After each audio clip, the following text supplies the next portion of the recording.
At my age, celebrating a birthday? It's just too much. Should I put a candle on the cake for every year? With that many, I'm not sure I could blow them all out. The woman in front of me glared, her face turning bright red. I wished she could understand my frustration. After all, my arms and legs were broken, and I was in pain all over. Yet, she just wouldn't let it go. But this ridiculous relationship will finally end. I hope she goes to hell. My name is Harper. I'm a 31-year-old office worker. After graduating from college, I got a job at a local company and met my husband, Henry, through a colleague. At first, he was just a quiet guy at the bar during our office parties. But after getting his contact from a colleague, he started reaching out, and we began going out for drinks and hanging out. One day, after a few such outings, a blushing Henry confessed his feelings for me. I felt the same way, so I happily accepted.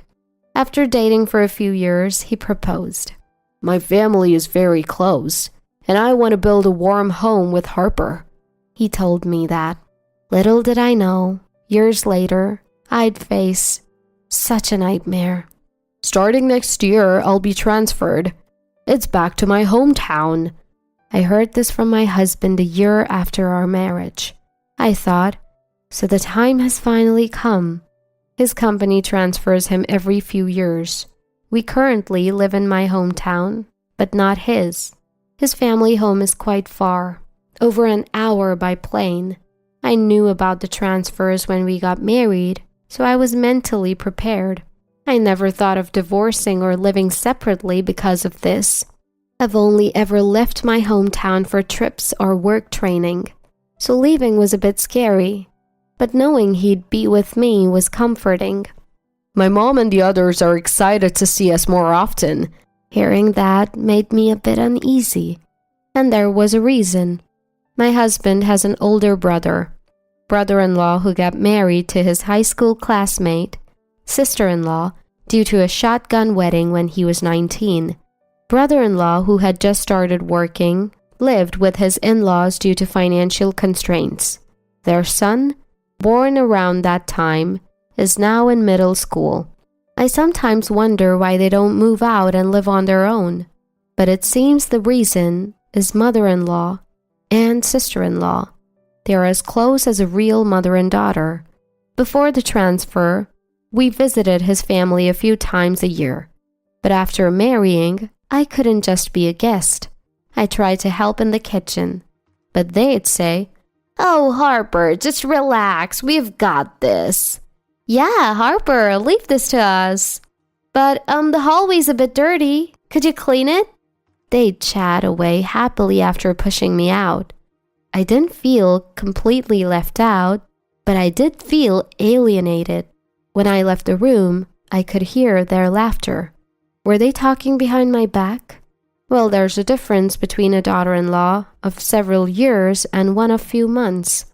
I hoped we'd get along someday, but every visit to my in-laws made me feel isolated.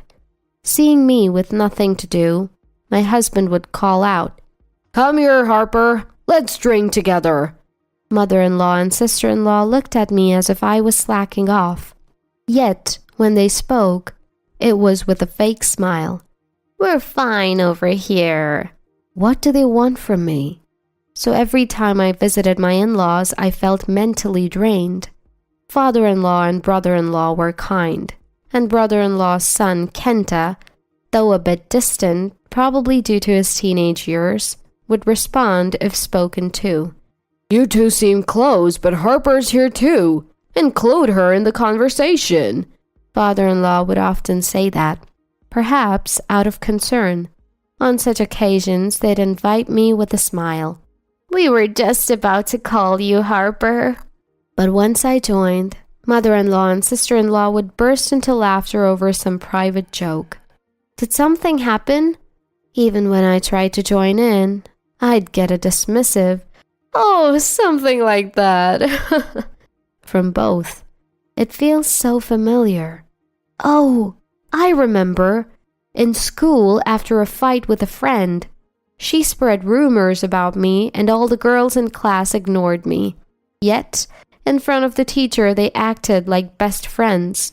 The feeling at my in-laws was eerily similar. But I'm an adult now, in my late 20s to early 30s, acting childish at this age. From then on, I stopped trying to get close. My husband noticed the tension between me, mother-in-law, and sister-in-law. "You don't have to force yourself. My mom and sister-in-law are acting childish," he'd say, always on my side. He once confronted them about their attitude towards me, but it didn't change. I asked him not to bring it up anymore, not wanting to make things worse. After my husband's transfer, I left my long-time job. With no kids, I didn't plan to be a homemaker. I started job hunting immediately after moving, and was fortunate to find a full-time position close to home. Starting at a new company was nerve-wracking, but my colleagues and boss were kind and welcoming. After the cold treatment from mother-in-law and sister-in-law, this warmth was comforting. However, a new issue arose. Frequent messages from sister-in-law. "Harper, you haven't visited in a while. Are you busy? As your senior in marriage, I think visiting is a form of respect, don't you think?" There was so much written about it. At first, I was happy to hear from sister-in-law and replied promptly. She'd always respond within minutes. But with work, I couldn't always check my phone. Despite not replying, sister-in-law kept messaging. One lunch break, I found 10 messages from her. It was a bit unsettling. Is she that free? Eventually, my delayed responses upset her. "Are my messages bothering you? I get it. Fine then." After that, the messages stopped. When I talked to my husband, he said, "This is pretty insane. My brother mentioned it too. It seems sister-in-law has a really short temper." One moment she'd send me an angry message, and the next she'd apologize. Then she'd get angry again. I thought, she must be so busy. Perhaps because of her temperament, I heard that the brother-in-law couple often argue. Even when sister-in-law is clearly in the wrong, mother-in-law intervenes, making things worse. Weren't they a close-knit family? When I asked my husband, he said that ever since sister-in-law got married, the atmosphere at home started to change. Mother-in-law always wanted a daughter and adores sister-in-law. I thought, I'm a woman too, right? But I had no desire to get close to such people. I just wanted them to do their own thing.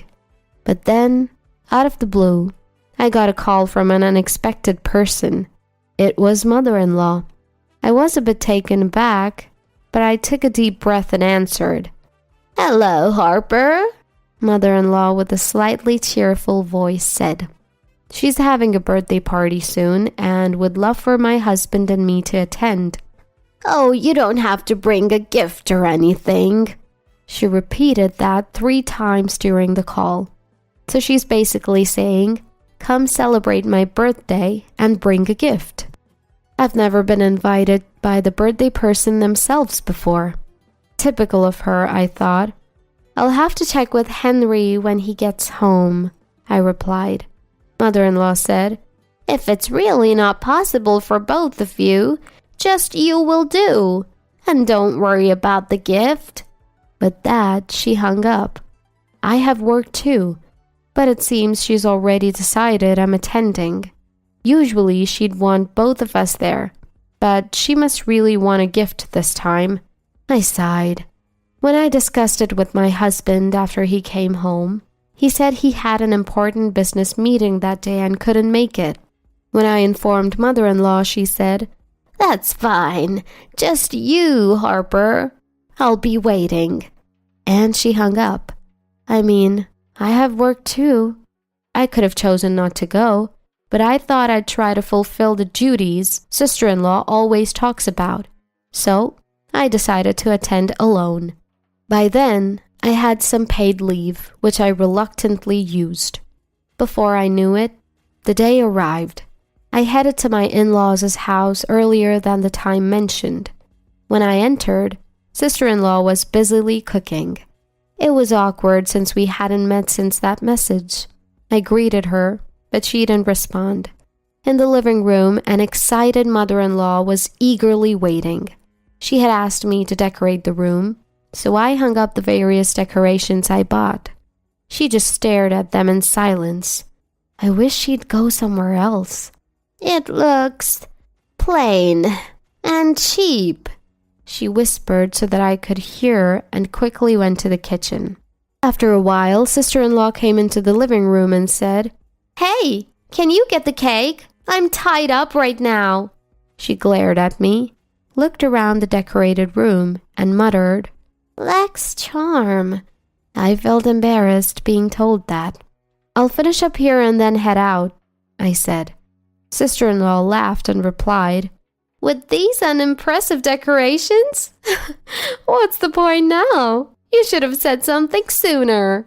Not wanting to provoke her further, I took the reservation slip from the cake she handed me with a dismissive gesture.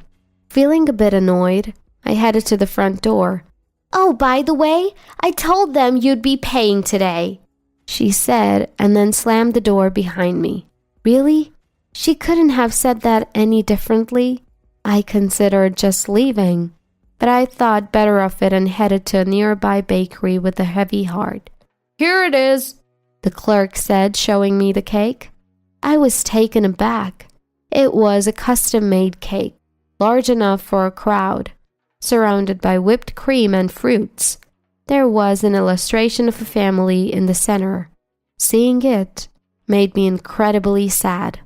It was based on a family photo taken during my first visit to my in-laws. But I wasn't in the cake's illustration. Sister-in-law probably requested to exclude me. The clerk, noticing my reaction, seemed uncomfortable. The bill was $80, which shocked me further. If I had known the cake was this big, I would have driven. As I was walking back, I noticed a car swerving dangerously. Before I knew it, the car jumped the curb and headed straight for me. The pain hit me instantly. "Someone's been hit! Call an ambulance!" I heard a kind voice before blacking out. When I came to, I was in a hospital bed. A doctor explained my injuries: a broken right arm and leg. Thankfully, my head was fine. The driver had fallen asleep at the wheel. "Do you have someone we can contact?" I gave them my husband's contact as well as mother-in-law and sister-in-law's, thinking they might be worried. I noticed the slightly crushed cake box next to me. I must have thrown it when I saw the car coming. I was dozing off when my phone kept ringing.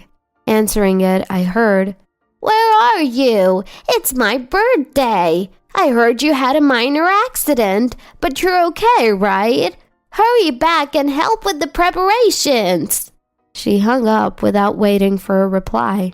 My broken arm and leg told a different story. I'm done with this family. They better brace themselves. I pleaded with the doctor to let me leave, promising to return soon, and headed to my in-laws. With a strong ally by my side, I wasn't afraid. When I arrived, the two of them were waiting outside, probably eager to make a snide remark. As I transferred from the car to a borrowed wheelchair, mother-in-law stammered, "Wait, did you break bones? What happened?" Seeing my injuries, she seemed genuinely shaken. My right arm and leg were casted, and I had numerous scrapes and bruises. It was clear to anyone that my injuries weren't minor. I came because mother-in-law insisted. "Here's your birthday cake. And good news, Henry came to support me." Henry pushes my wheelchair. After finishing a business call, he had rushed over when he heard the voicemail from the hospital while I was napping. He was by my side when the call from my mother-in-law came in, shaking with anger as he listened to the conversation with me. He told me we didn't have to go, but I pleaded, and he humbly spoke with the doctor for me. "Are you out of your mind? Look at Harper! How is this a minor injury? Tell me!" It was the first time I had seen him so furious. My mother-in-law responded, "No, you've got it wrong. I don't like answering calls from unknown numbers. The only reason I picked up the hospital's call was..." She glanced sideways at my sister-in-law. It seemed she hadn't expected my condition to be this severe, and she hadn't anticipated my husband's arrival either, as she was at a loss for words. Then, "What's all this commotion about?" came a voice. With that, my father-in-law and others emerged from the house. "What? Harper, you're seriously injured. I heard it was just a scratch from a fall." All eyes turned to my sister-in-law. "Well, anyone can mishear things." She tried to defend herself, but such a transparent lie, nobody would believe it. My brother-in-law said to her, "What were you thinking? Apologize to Harper." "Why should I apologize? I didn't hit her with my car," she retorted. What a way to dig her own grave. The story about a scratch from a fall was a lie she made up. Let's just move on. "Oh, want to see the cake? It's amazing," I said, and with my husband's help I took the cake out of its box. Whether it landed just right or was secured really well, it was nothing short of a miracle. I was badly hurt, but the cake was nearly unscathed. Seeing the cake, my father-in-law and the others grew even angrier. "Hey, why isn't Harper in this photo?" Faced with this question, my sister-in-law, who had ordered the cake, desperately said, "Oh my, it must be the bakery's mistake. I'll call and complain." She tried to escape the awkward situation, but I stopped her. "Wait a moment. Look at this." I signaled to my husband. In my phone's photo gallery was a picture given to me by a cake shop employee. It was probably the final design of the cake, and there was a big note saying, "At the customer's request, cut out this person." My sister-in-law hadn't noticed, but the cake shop employee told me. "Actually, I went to middle school with her. She used to ostracize me. She's still doing such childish things." She had given me the photo, saying I could use it if I wanted. "Sister-in-law, you're still doing your foolish things even as an adult." Everyone glared at her, except for my mother-in-law. But she alone said, "Do you enjoy blaming her so much? She said it was a mistake. You're so unpleasant." She glared at me. Everyone wondered what she was talking about. Moreover, she had opened the present I brought while I was away and mocked the scarf inside, saying it was an unattractive color. That's too bad. We put so much thought into it, right, Henry? At my words, my mother-in-law looked puzzled. That's because the scarf was a gift. My husband had spent an hour choosing at a department store since he couldn't attend today. My mom and I both love yellow. We used to say we were alike because of it when I was a kid. He shared such a heartwarming story with me. Yet, they treated him like this. My mother-in-law, trembling, shouted, "It's all your fault! Everything! On such a special day!" She was so loud and obnoxious that I retorted, "Act your age! It's just a birthday! Are you nuts? Should we put a candle on the cake for every year you've been alive? I'm not sure you'd be able to blow them all out." I didn't regret saying it, because today would be the last time I'd see my mother-in-law. "We're leaving. Mom, sister, you two are out of your minds.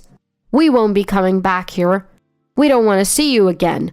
We don't need any inheritance. Goodbye," Henry said, pushing my wheelchair away. The family he once loved was nowhere to be seen. He chose me over his own parents. That made me so happy.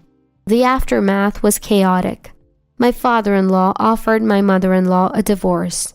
She didn't accept easily, saying, "You should reconsider, father-in-law." I thought, how dare she? But then my sister-in-law chimed in. "Is this the time to worry about others? my brother-in-law said to her. What?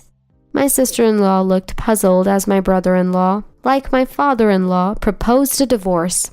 Apparently, my mother-in-law and my sister-in-law had been out partying from morning till night lately.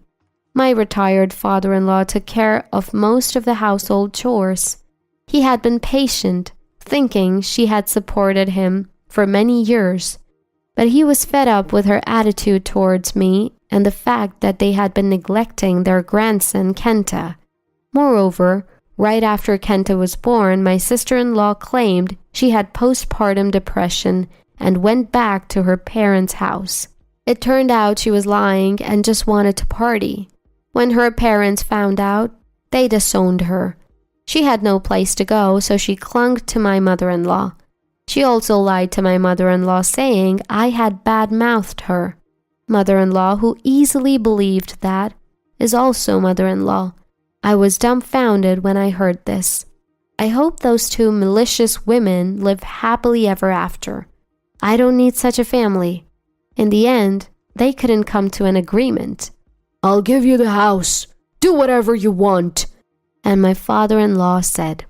They agreed to divorce when they realized they'd get the house, but my ex-sister-in-law said, "Make sure you pay child support."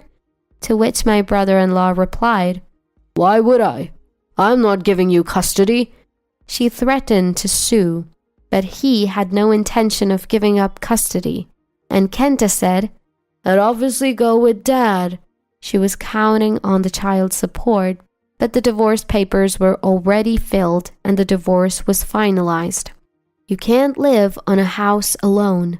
I hope she struggles. A few months later, I was still working. We have an interview today. Please join me. At my company, an employee always attends interviews to provide feedback. Excuse me? I couldn't hide my shock when I saw the nervous person who walked in for the interview. She was wearing a wrinkled suit and dirty pumps, clearly not dressed appropriately for an interview. To my surprise, it was my former sister-in-law. I almost laughed out loud. She must have been attending countless interviews and had forgotten that I worked here. Her interview responses were terrible, and it was clear she wouldn't be hired even if I didn't say anything. She had no work experience, and when asked about it, she said, "I was taking care of my ex-husband's parents after our divorce." I struggled to hold back my laughter.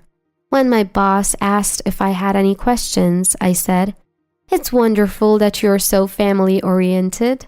What would you do if, during work hours, you got a call from a hospital saying a loved one had an accident and needed you right away?" I looked straight into her eyes as I asked. She avoided my gaze and replied in a soft voice, "Of course, I'd go to the hospital immediately." The interview ended after I thanked her. My boss asked about the intent behind my question. I explained everything and he was shocked. Unsurprisingly, she wasn't hired. That was the last time I saw my former sister-in-law. Years later, I spoke to someone living near my former in-laws. They said the two women still lived together, but their constant shouting matches could be heard daily, sometimes even requiring police intervention. Apparently, my former sister-in-law could only get part-time jobs and never held on to them for long. They were scraping by on my former mother-in-law's pension. She chose her daughter over her son and husband of many years. I wonder if she ever regretted that decision. It's none of my business now. I still keep in touch with my father-in-law and the rest. We recently went on an overnight trip together. My brother-in-law's son, Kenta, is starting college in the spring. He's grown up so much, and it makes me realize how fast time flies. The only ones stuck in time are those two women. As I pondered this, my mobile phone rang on my way home from work. "Mom, come home soon." It was a call from my beloved daughter, whom my husband Henry and I were blessed with after everything. I couldn't help but smile. "I'll be home soon." I replied and hurried home to my loving family.